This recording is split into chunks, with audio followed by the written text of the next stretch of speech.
আসসালামু আলাইকুম প্রিয় ভাই বোনেরা। এই যে আজকে আমি এই যে মটরশুঁটি, টমেটো, আদা রসুন, আলু আর এই যে মুরগির এই মশলাটা আনছি, রাঁধুনি মশলা।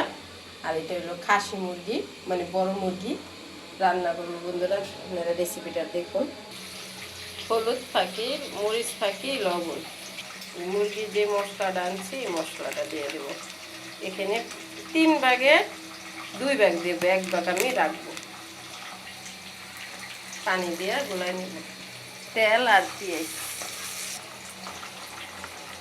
এই যে গরম মশলা, এই যে দারচিনি আর এলাচ, আর এই জুথিটা আমি একটু ভাঙ্গা দেব। মশলাগুলো সব ডাইলা দিয়ে দেব।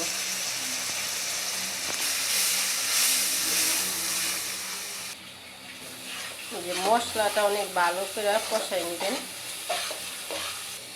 মশলাটা কষানো হয়ে গেছে। এখানে কাঁচা মরিচ আর মুরগি একসাথে আসছিল, দিয়ে নিয়েছিলাম একসাথে, ওইটাই দিয়ে দিলাম। এই মুরগিটা খাইতে কিন্তু খুব ভালো লাগে।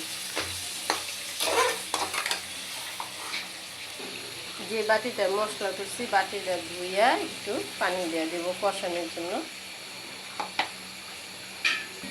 টমেটো দিয়ে দেবো কষানিতে, একদম ভালো করে গইলা দেব।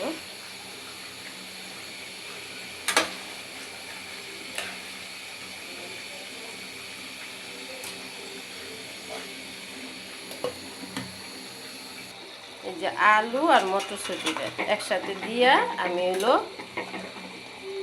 এই যে কষাবো। যার যার হাতের একটা স্বাদ আলাদা। আমার একদম বড় চাচি ছিল, এই বড় চাচি এই মটরশুঁটির দিনে মটরশুঁটি দিয়ে ইলিশ মাছ দিয়ে রান্না করতে এত ভালো লাগতো। তার হাতের রান্নাটা, ইলিশ মাছের তরকারিটা মটরশুঁটিটা রান্নতে খুব ভালো লাগতো।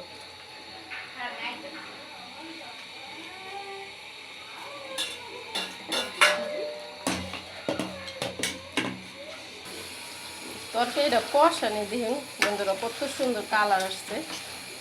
মনে হয় এখনই খেয়ালে এত লোভ লাগছে। দেখুন গরম পানি, এই যে এখন বলকে গেছে, আমি জালটা কমাই দিছি সিদ্ধ। এই যে আমার তরকারিটা হয়ে গেছে। মুরগির তরকারি কালারটা দেখুন কত সুন্দর আসছে। এখন আমি নামাই নেব, আর জোর টানবো না। দেখুন লাস্টের লোকটা কত সুন্দর দেখা যায়। মাশাআল্লাহ দিলে যদি ভিডিওটা ভালো লাগে লাইক শেয়ার সাবস্ক্রাইব করুন। আল্লাহ হাফেজ।